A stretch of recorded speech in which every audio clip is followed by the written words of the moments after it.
कबीरदास का अगला दोहा आप लोगों के लिए बना रहा हूँ, इसको देखिए।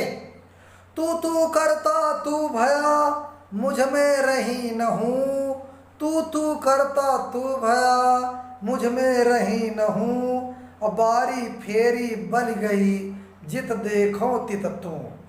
तो बच्चों यहाँ तू करता यानी तेरा नाम लेते लेते, तेरा नाम लेते लेते, और भया माने हो गया, भया हो गया, और इसके बाद हूँ माने क्या होता, हूँ अहंकार घमंड, मुझ में रहे न हूँ, और बारी फेरी माने जन्म मरण का चक्र पूरा किया, अब बलि गई माने बलिहारी जाती है, जित माने जहाँ, तित माने वहाँ।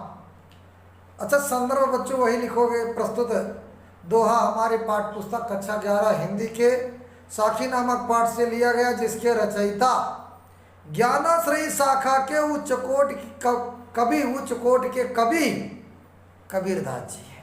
ये आप लोग लिख देना। अब प्रसंग में बच्चों वही चीज़ लिखी जाती है जिससे संबंधित हम व्याख्या करते हैं। तो प्रसंग में यह लिखना, प्रस्तुत दोहे में कवि कह रहे हैं कि ईश्वर के नाम का स्मरण करने से जीवात्मा परमात्मा में विलीन हो जाती है, जीवात्मा भी परमात्मा बन जाती है, जिससे उसे जीवन मरण के चक्रों से मुक्ति मिल जाती है। बच्चों व्याख्या ये लिखना कि कवि कह रहे हैं तू करता तू भया मुझ में रहे न हूँ।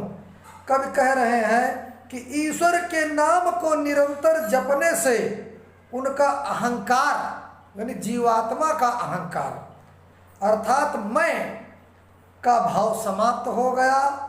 उनकी आत्मा ने परमात्मा से एकाकारिता प्राप्त कर ली है, जिससे उन्हें जन्म मरण के चक्रों से मुक्ति मिल गई।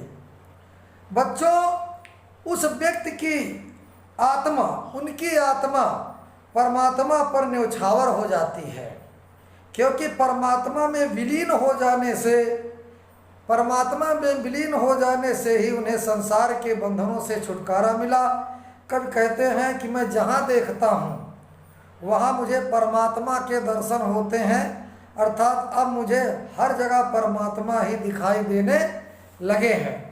काव्य सौंदर्य में बच्चों मैंने बताया था कि दो पक्ष होते हैं, भाव पक्ष और कला पक्ष। भाव पक्ष में ये लिख देना कि भगवान के निरंतर ध्यान से साधक भगवान का ही स्वरूप धारण कर लेता है। ब्रह्मविद ब्रह्मैव भवति, अर्थात ब्रह्म या भगवान को जानने वाला ब्रह्म के समान हो जाता है। रस शांत। कला पक्ष में बच्चों भाषा सधुकड़ी, छंद है दोहा, अलंकार तदगुण, गुण माने प्रसाद, गुण जो है प्रसाद है यहाँ पर, सद शक्ति लक्षणा। भाव साम्य में बच्चों ये रहना कि परमात्मा से आत्मा के एकाकारिता का भाव कबीर के इस दोहे में भी दिखाई पड़ता है। क्या? लाली मेरे लाल की, लाली मेरे लाल की, जित देखो तित लाल, और लाली देखन मैं गई मैं भी हो गई लाल, है ना। लाली यहाँ पर आत्मा को कहा गया है और लाल कहा गया परमात्मा को। लाली देखन मैं गई यानी लाली देखन मैं गई, मैंने अपने आप को देखा, अपनी आत्मा को देखा, तो मैं भी हो गई लाल, मैं भी परमात्मा का स्वरूप हो गई। तो बच्चों इस तरह से हर दोहे को आप लोग अच्छे से पढ़ो, उसका मतलब समझो।